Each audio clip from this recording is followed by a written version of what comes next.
अस्सलाम friends, welcome back my channel cook with Mariam. बिस्मिल्लाहिर्रहमानिर्रहीम। आज हम बनाएंगे अचार गोश्त बहुत ही आसान तरीके से, बहुत ही झटपट में। यहाँ मैंने अचार गोश्त बनाने के लिए 1 किलो चिकन लिया, जिसको मैंने अच्छे से साफ़ करके धो के रख लिया। यहाँ मैंने 1 पाव दही लिए। ये मेरे पास है अचार गोश्त मसाला। सबसे पहले हम चिकन को मैरिनेशन कर लेते हैं।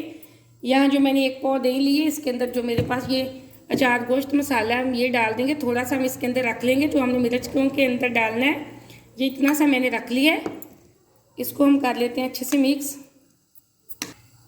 यहाँ मैंने मसाले को दही के अंदर अच्छे से मिक्स कर लिया। अब जो मेरे पास चिकन था हम इसके अंदर डाल देंगे। बिस्मिल्लाहिर्रहमानिर्रहीम। ये देखें,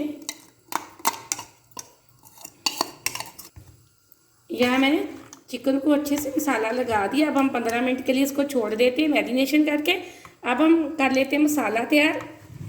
मैंने सालन बनाने के लिए एक पतीला लिया है। पतीले को मैंने रख दिए। इसके अंदर अब मैं डाल दूंगी आधा कप ऑयल का। फ्लेम को मैंने ऑन कर दिया। जैसे ऑयल हमारा गर्म हो गया, इसके अंदर हम डाल देंगे प्याज।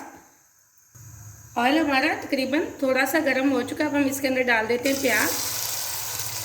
प्याज को हम कर लेंगे ब्राउन। ज़्यादा ब्राउन नहीं करेंगे, हम सिर्फ इसको हल्का हल्का सा ब्राउन करेंगे। प्याज हमारा ब्राउन हो रहा है, इतने में हम ये मिर्चें तैयार कर लेते हैं, जिनके लिए मैंने मसाला रखा था। यहाँ मैंने 1 लेमन का जूस निकाल लिया। अब थोड़ा सा हम डाल देंगे इसके अंदर और अच्छे से कर लेंगे मिक्स। यहाँ मैंने तकरीबन 6 हरी मिर्चें ली। इस तरह मैंने दरमियान में से इनको कट लगा लिया। अब हम इसके अंदर डाल देंगे इस तरह हटा के मसाला। यहाँ मैंने 1 मिर्च के अंदर अच्छे से मसाला डाल लिया। इसी तरह हम बाकी की मिर्चें भी तैयार कर लेते हैं। यहाँ मैंने सारी मिर्चों के अंदर इस तरह मसाला डाल के रख लिया। अब हम प्याज को चेक कर लेते हैं। प्याज हमारा हल्का हल्का ब्राउन होना शुरू हो चुका है। अब हम इसको कर लेते हैं अच्छे से ब्राउन। यहाँ प्याज हमारा हल्का हल्का सा लाइट ब्राउन होना शुरू हो चुका है। इसी के साथ हम डाल देंगे अदरक लहसुन का पेस्ट और इसको भी अच्छे से कर लेंगे प्याज के साथ ही फ्राई, ताकि लहसुन का कच्चापन ख़त्म हो जाए। अगर हम इस दौरान लहसुन का कच्चापन ख़त्म नहीं करेंगे तो जितना चाहे बाद में हम इसको पका लेंगे, सालन में से कच्चेपन की स्मेल बिल्कुल ख़त्म नहीं होगी। अब यहाँ हम इसको अच्छे से कर लेंगे फ्राई। यहाँ लहसुन हमारा अच्छे से फ्राई हो चुका है। अब इसके साथ ही हम डाल देंगे, यहाँ मैंने 1 टमाटर ली थी बड़े साइज़ की, इसको बारीक बारीक चॉप कर लिया था, ये हमने डाल दी और इसको हम 1 मिनट के लिए कर लेंगे फ्राई।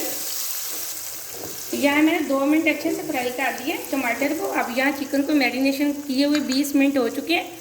अब इसके अंदर हम डाल देंगे मैरिनेशन किया हुआ चिकन। बिस्मिल्लाहिर्रहमानिर्रहीम। हम पानी बिल्कुल भी नहीं डालेंगे। इसी दही के अंदर हम चिकन को गलाएंगे। मैरिनेशन चिकन के अंदर पानी बिल्कुल भी नहीं जाएगा।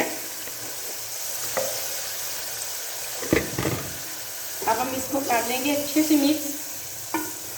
अब हम ढक्कन लगा के चिकन को गलाने के लिए छोड़ देंगे तकरीबन 8 से 10 मिनट के लिए। इसी दही के पानी के अंदर हम चिकन को गलाएंगे। ये बहुत आसान रेसिपी है, बहुत आसान तरीके से मैंने आपको सिखाई है। ये रेडीमेड अचार गोश्त मसाला आपको किसी भी करियाने की शॉप से मिल जाएगा।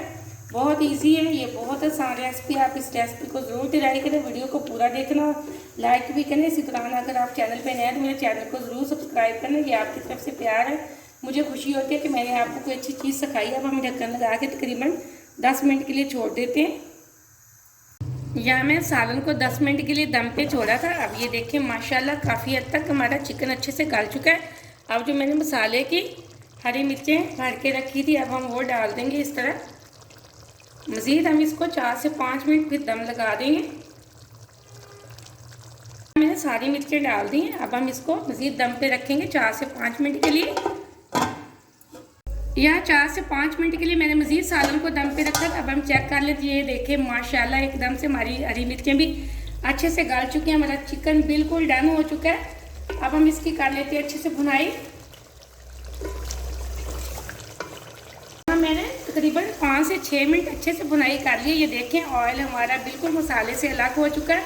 बहुत अच्छी हमारे सालन की खुशबू आ रही है। फ्लेम को हम ऑफ कर देंगे। इसके अंदर थोड़ा सा हम डाल देंगे हरा धनिया। ये देखें इसके अंदर और कोई मसाला नहीं है, हम डालेंगे। अब हम इसको प्लेट के अंदर निकाल के आपको दिखाते हैं हमारे अचार गोश्त की फाइनल लुक कैसी बनी। यहाँ चेक करें, हमारा सालन माशाल्लाह से बहुत अच्छा बना। अब गर्मा गर्म नान के साथ मेहमानों को ये 4 गोश्त बना के देंगे तो बहुत मज़ा आएगा। मेहमान आपकी तारीफ़ा करेंगे। आप इसकी खूबसूरती के लिए मज़ीद इस पर हम थोड़ा सा हरा धनिया डाल देते हैं। आप इस रेसिपी को ज़रूर 4 गोश्त की को ट्राई करना। मुझे कमेंट में बताना कि कैसी बनी है आपकी ये रेसिपी। इस रेसिपी को ज़रूर ट्राई करना। मुझे अगली रेसिपी के लिए इजाज़त दें। अल्लाह हाफिज़।